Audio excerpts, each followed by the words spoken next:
Fueron halladas tus palabras y yo las comí, y éstas me fueron por alegría y gozo de corazón.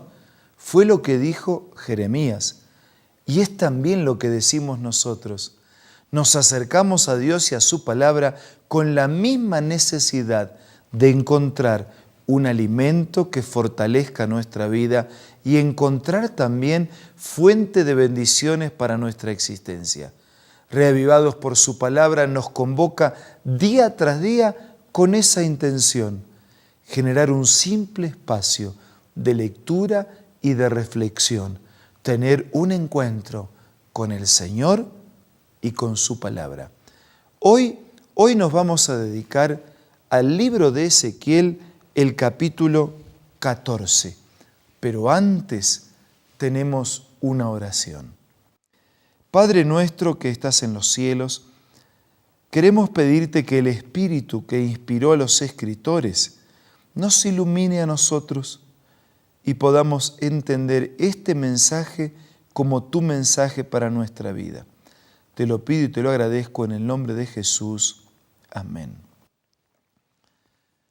El capítulo 14 del libro de Ezequiel es otra clara desaprobación de la idolatría, es decir, de la adoración de ídolos, de imágenes, de falsos e inexistentes dioses. Unos jefes de Israel vinieron a visitarme y se sentaron frente a mí.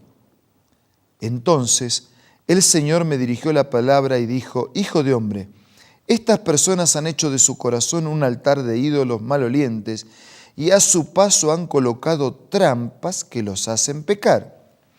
¿Cómo voy a permitir que me consulten?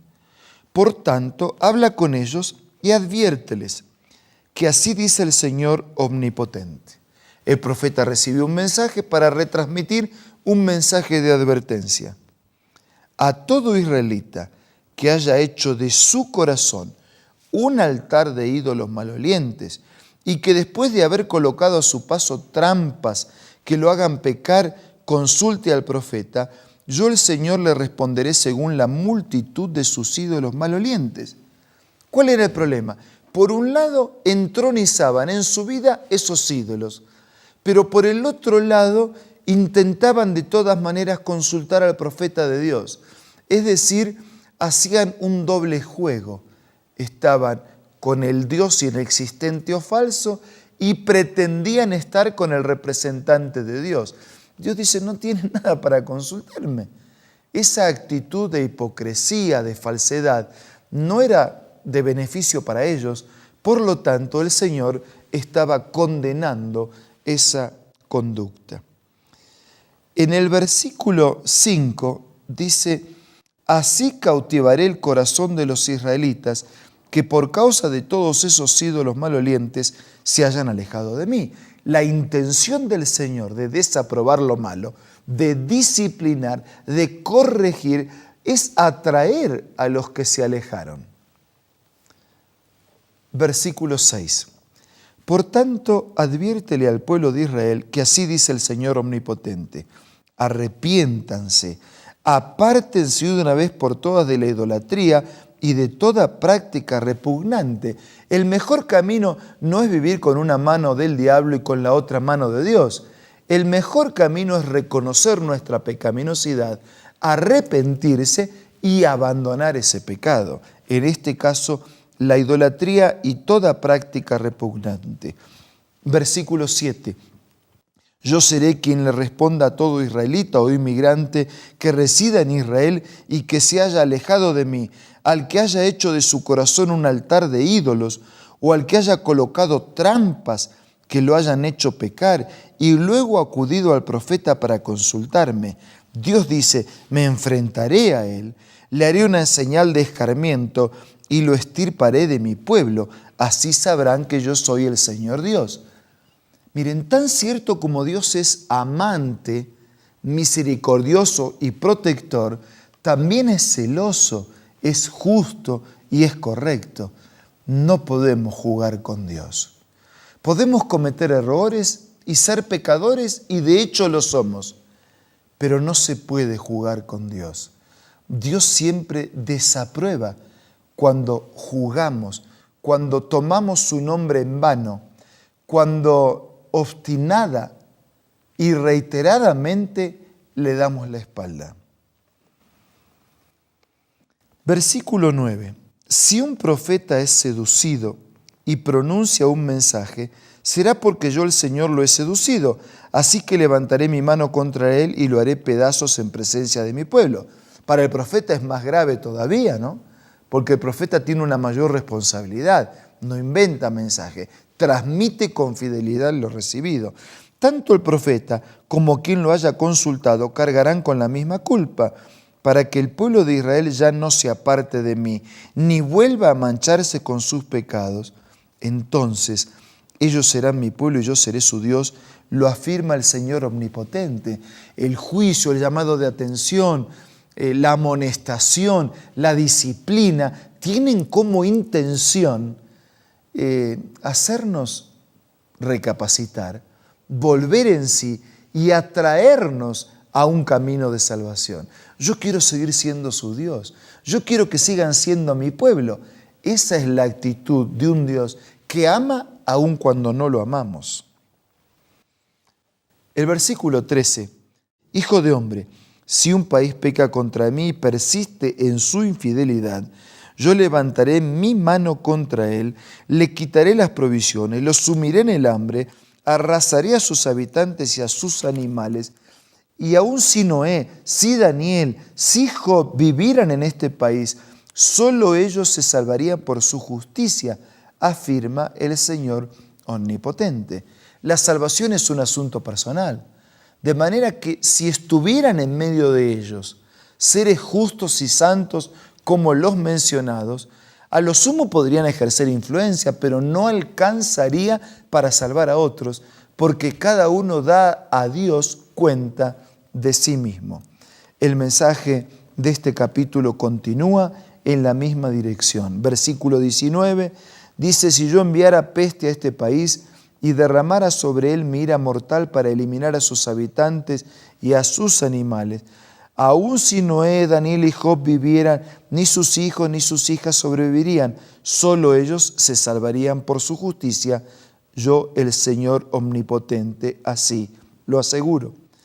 Después aparecen los pasajes 21. Peor será cuando mande contra Jerusalén mis castigos fatales, la guerra, el hambre, las bestias, la peste. Y después viene un anticipo de lo que serían las plagas en el Apocalipsis, porque en realidad esta acción de juicio no es solo para los días de Ezequiel, es también un anticipo y una ilustración de lo que será en el final de los tiempos. Porque como Dios no persiste de su proyecto salvador, tampoco desiste, como Dios no desiste de su proyecto salvador, tampoco desiste de hacer justicia y de terminar con el pecado, reinaugurando un mundo nuevo, el mundo que Él había planeado y hecho con sus manos y que momentáneamente nosotros malogramos por el pecado. Termina el capítulo diciendo: ustedes se consolarán cuando vean la conducta y las obras de esa gente y sabrán que lo que hice contra Jerusalén no fue sin razón, lo afirma el Señor omnipotente. Es que es así. Los mismos que de repente nos parece que el hecho de un Dios haciendo justicia lo viste de exagerado, son los mismos que le pedimos a Dios que haga justicia y que termine con el mal y con el pecado. Dios es extremadamente misericordioso. Otorga oportunidades tras oportunidades, pero también es celosamente justo. Y quienes reiterada y obstinadamente rechazan, enfrentarán el juicio definitivo de Dios. Pero usted no tiene por qué temer al juez, porque ese Dios es también nuestro abogado. Entonces, no tema al Dios juez, siempre y cuando confíe su vida al Dios abogado que defiende su historia, porque arrepentido abandonamos los pecados y vivimos la vida que Él quiere que vivamos. Ahora, hablemos con Dios a través de la oración.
Señor, te damos gracias por estos claros y duros mensajes de advertencia contra la idolatría.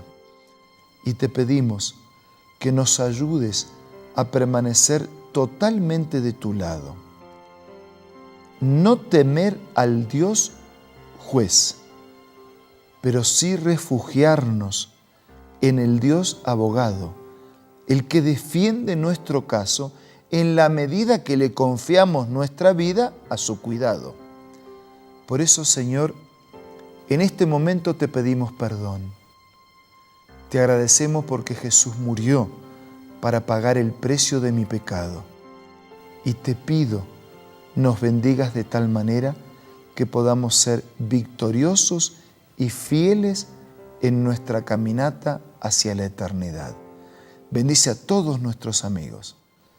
Te lo pido y te lo agradezco en el nombre de Jesús. Amén. Muchas gracias por su compañía amable de hoy y de siempre. Nos reencontramos mañana. Les envío un abrazo y será hasta mañana, si Dios quiere.